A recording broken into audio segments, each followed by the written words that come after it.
sword of truth. Yahweh ben Yahweh's innocence means someone's guilt.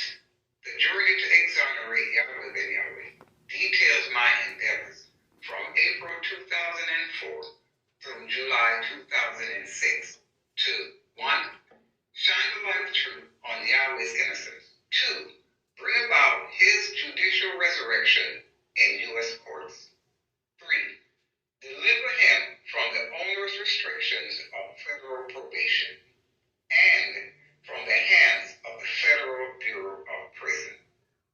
Investigation and research shows that the original murders of Aston Green, aka Elijah, one of my fellow countrymen, and the shooting death of Carlton Carey, along with the attempted murder of his wife, Mildred Banks, was done to cover up petty theft.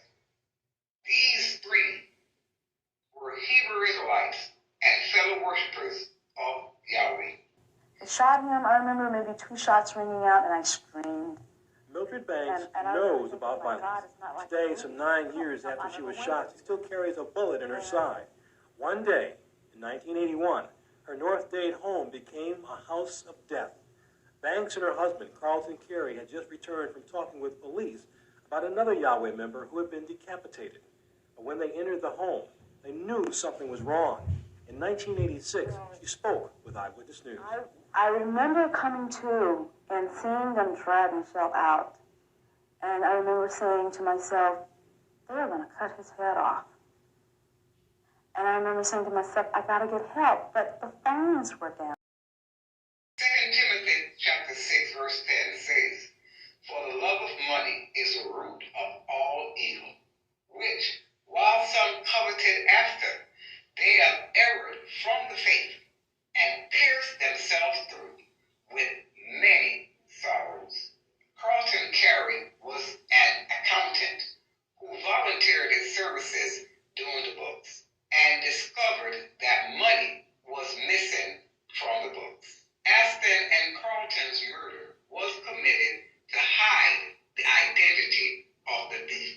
The subsequent killings, or what they call white devil killings, was done through manipulation as part of an elaborate scheme designed to blame Yahweh ben Yahweh and his teachings for the actions of the perpetrators, and as a cover for the original murders, done in hopes that Yahweh ben Yahweh would be arrested, imprisoned, and hopefully executed by the state, which is attempted murder on Yahweh ben Yahweh, giving them free access to the wealth. In the state court, Yahweh ben Yahweh was found not guilty of all charges when the facts was presented. In the federal trial, he was found guilty of conspiracy to commit RICO and sentenced to 18 years in federal prison. Immediately after Yahweh ben Yahweh was sentenced, members of his administrative staff began to move the nation's assets, money, into investments and banks worldwide. Linda Gaines, also known as Judith Israel, Yahweh ben Yahweh's former executive secretary, was sentenced to, I believe, 10 years in federal prison, but was released shortly thereafter. Investigation and evidence revealed and proved that Linda Gaines, Judith, made a deal with federal prosecutors and was never imprisoned. Before her death, Judith admitted to some that she was offered a deal to walk away, and she accepted it. For years, the de facto leadership knew this truth about Judith, that she was not imprisoned, yet lied to the nation of Yahweh and had the masses believing Judith was in federal prison all the time. Now, federal prosecutor Richard Sproul stated that he only found evidence of $8 million. However, evidence was given to me that members of Yahweh ben Yahweh's former administrative staff seized upon the $250 million that Yahweh ben Yahweh openly spoke about. They also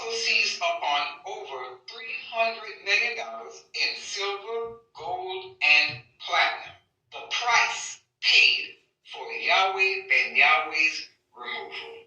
Lloyd Clark and his fraternity brother, Ricardo Woodside, confessed to initiating and taking part in the brutal and senseless killing of Aston Green within the temple doors. They were never charged and were given immunity from prosecution for their testimony, blaming Yahweh ben Yahweh's teachings